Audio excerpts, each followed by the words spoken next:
সুস্বাগতম বন্ধুরা। আজকে আমরা দেখব একটি মান্ডারিন কমলালেবুর চারা কিভাবে টবে প্রতিস্থাপন করব। এটি একটি মান্ডারিন কমলালেবুর চারা। এটি আমি নার্সারি থেকে কিনেছি 400 টাকায়, এবং এটিতে অবশ্যই মিষ্টি কমলালেবু ধরবে এবং যথেষ্ট বড় সাইজের কমলালেবু ধরবে। এই টবটি কিভাবে আমরা প্রস্তুত করব সেটা আমরা একবার দেখে নিই।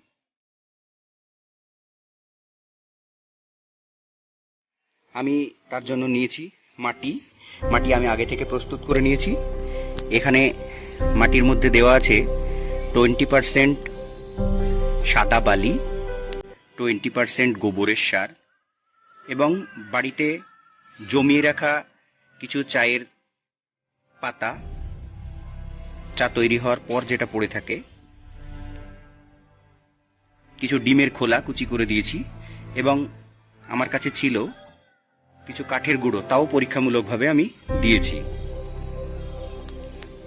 এই আমার টব, এটি একটি 16 ইঞ্চি টব, এবং টবে দেওয়ার জন্য আমি নিয়েছি কিছু নারকেলের ছোবড়া কুচি করে, এবং কাঠের কুচি ছিল সেটাও নিয়েছি, আর একটা মার্বেলের কুচি। এই চারাটি এই বস্তা প্যাকেটের মধ্যে ছিল, আমি এটা কেটে সুন্দর করে বার করে নিয়েছি। এইবার আমরা দেখি যে টবে আমরা কিভাবে গাছটি লাগাবো।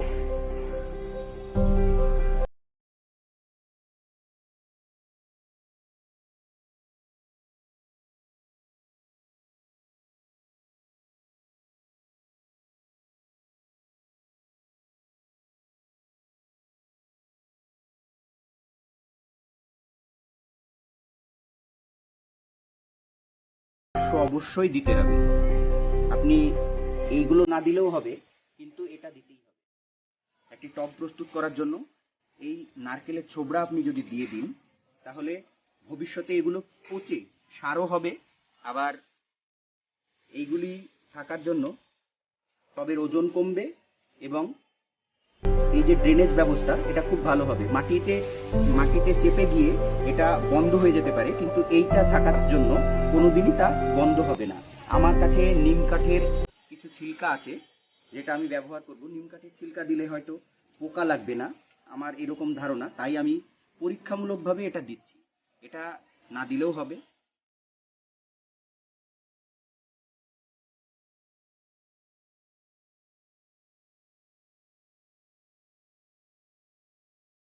এবার আমি কিছু মাটি দিয়ে দেব।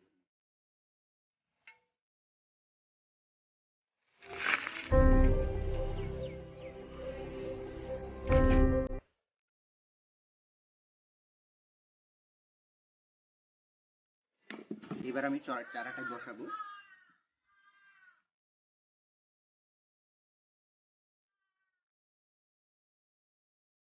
চারাটি যেন সোজা থাকে সেটা অবশ্যই লক্ষ্য রাখতে হবে। চারাটি যতটা পারা যায় সোজা করে বসানোর চেষ্টা করতে হবে।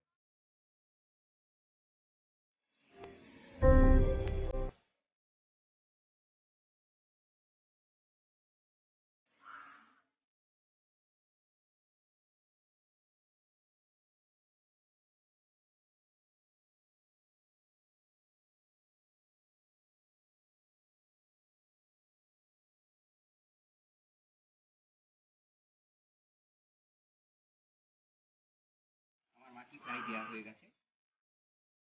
উপরের অংশে কিছুটা ফাঁকা রাখার দরকার, কারণ সেই জায়গাটাই আমি পরে সার দেব, গোবরের সার প্রয়োজনে দেব, বা অন্য ধরনের সার দেওয়ার জন্য উপরের জায়গাটা কিছুটা ফাঁকা রাখার দরকার, বা জল আটকানোর জন্য কিছুটা ফাঁকা দরকার।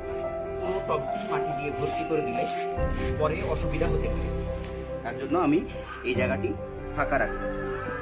এবার আমাদেরকে পুরোপুরি জল দিয়ে গাছটি দেখে বন্ধুরা আমরা কতটা মাটি দিলাম এবং টবটা কিভাবে প্রস্তুত হলো। এবার এটাকে জল দিতে হবে। আমরা